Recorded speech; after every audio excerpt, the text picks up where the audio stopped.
YouTube ಚಾನಲ್ಗೆ ಸ್ವಾಗತ. ಎಲ್ಲರಿಗೂ ನಮಸ್ಕಾರಗಳನ್ನು ತಿಳಿಸುತ್ತಾ ಡೆಂಗ್ಯೂ ಬಗ್ಗೆ ಪ್ರಬಂಧದ ವಿಡಿಯೋ ನೋಡೋಣ ಬನ್ನಿ. ವಿಡಿಯೋ ಇಷ್ಟವಾದಲ್ಲಿ ಪ್ಲೀಸ್ ನಮ್ಮ ಚಾನಲ್ಗೊಂದು ಲೈಕ್ ಮಾಡಿ, ಸಬ್ಸ್ಕ್ರೈಬ್ ಮಾಡಿ. ಹಾಗೆ ಹೊಸದಾಗಿ ನೋಡೋರು ಕಮೆಂಟ್ ಮೂಲಕ ಹೊಸ ವಿಡಿಯೋಗಳಿಗೆ ಪ್ರೋತ್ಸಾಹಿಸಿ.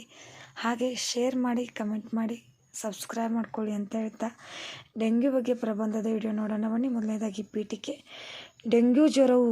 ಡೆಂಗ್ಯೂ ವೈರಸ್ನಿಂದ ಉಂಟಾಗುವ ಸೊಳ್ಳೆಯಿಂದ ಹರಡುವ ರೋಗವಾಗಿದ್ದು ಉಷ್ಣವಲಯದ ಮತ್ತು ಉಷ್ಣವಲಯದ ಪ್ರದೇಶಗಳಲ್ಲಿ ಪ್ರಚಲಿತವಾಗಿದೆ.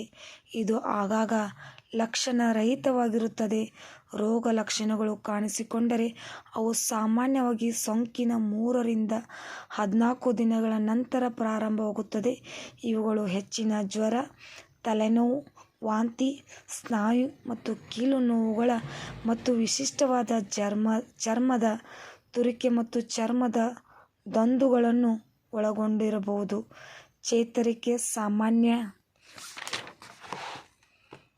ಹಾಗಾಗಿ ವಿವರಣೆ 2 ರಿಂದ 7 ದಿನಗಳನ್ನು ತೆಗೆದುಕೊಳ್ಳುತ್ತದೆ. ಇದು ಸಾಮಾನ್ಯವಾಗಿ ಚೇತರಿಕೆ ಅಂದರೆ ಅದು ಜ್ವರ ಬಂದ ಮೇಲೆ 2 ರಿಂದ 7 ದಿನಗಳವರೆಗೂ ತೆಗೆದುಕೊಳ್ಳುತ್ತದೆ. ಸಣ್ಣ ಪ್ರಮಾಣದಲ್ಲಿ ರೋಗ ತೀವ್ರವಾದ ಡೆಂಗ್ಯೂ ಆಗಿ ಬೆಳೆಯುತ್ತದೆ. ಸಣ್ಣ ಪ್ರಮಾಣ ಇರ್ತೈತಿ, ಆದರೆ ಈ ಡೆಂಗ್ಯೂ ಅನ್ನೋ ಒಂದು ಸೊಳ್ಳೆಯಿಂದ ದೊಡ್ಡ ಪ್ರಮಾಣದಲ್ಲಿ ಬೆಳೆಯುತ್ತದೆ ಅಂತ ಹೇಳಾಗ್ತದೆ. ಹಿಂದೆ ಡೆಂಗ್ಯೂ ಹೇಮರಾಜಿಕ್ ಜ್ವರ ಅಥವಾ ಡೆಂಗ್ಯೂ ಶಾಕ್ ಸಿಂಡ್ರೋಮ್ ಎಂದು ಕರೆಯಲಾಗುತ್ತಿತ್ತು.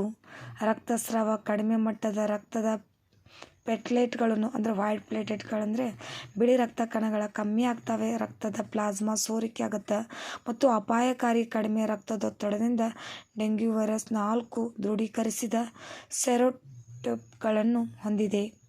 ಒಂದು ವಿಧದ ಸೋಂಕು ಸಾಮಾನ್ಯವಾಗಿ ಆ ಪ್ರಕಾರಕ್ಕೆ ಜೀವಮಾನವೇ ಪ್ರತಿರಕ್ಷಣೆಯನ್ನು ನೀಡುತ್ತದೆ, ಆದರೆ ಇತರರಿಗೆ ಮಾತ್ರ ಅಲ್ಪಾವಧಿ ವಿನಾಯಿತಿ ನೀಡುತ್ತದೆ.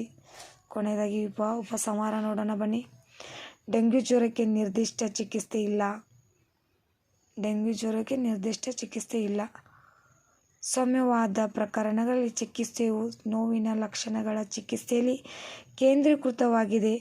ಡೆಂಗ್ಯೂ ತೀವ್ರತರವಾದ ಪ್ರಕರಣಗಳಿಗೆ ಆಸ್ಪತ್ರೆಗೆ ಅಗತ್ಯವಿರುತ್ತದೆ. ತೀವ್ರವಾದ ಪ್ರಕರಣಗಳಿಗೆ ಆಸ್ಪತ್ರೆಗೆ ಅಗತ್ಯ ಅಂದರೆ ಡೆಂಗ್ಯೂ ಬೇಗ ಬಂದ ತಕ್ಷಣ ಆಸ್ಪತ್ರೆಗೆ ಬೇಗ ಕರ್ಕೊಂಡೋಗಿ ತೋರಿಸ್ಬೇಕು ಅನ್ನೋದು ಒಂದು ಕ್ರಮ. ಯಾಕಂದರೆ ಡೆಂಗ್ಯೂ ಸೊಳ್ಳೆನೇ ಅಂಥದ್ದು, ಅದು ತುಂಬ ಅಪಾಯಕಾರಿಯಾಗಿರುವಂಥ ಸೊಳ್ಳೆ. ನಿಮಗೂ ಕೂಡ ಇವತ್ತಿನ ಡೆಂಗ್ಯೂ ಪ್ರಬಂಧದ ವಿಡಿಯೋ ಇಷ್ಟವಾದರೆ ಪ್ಲೀಸ್ ಲೈಕ್ ಮಾಡಿ, ಸಬ್ಸ್ಕ್ರೈಬ್ ಮಾಡಿ, ಶೇರ್ ಮಾಡಿ. Thank you.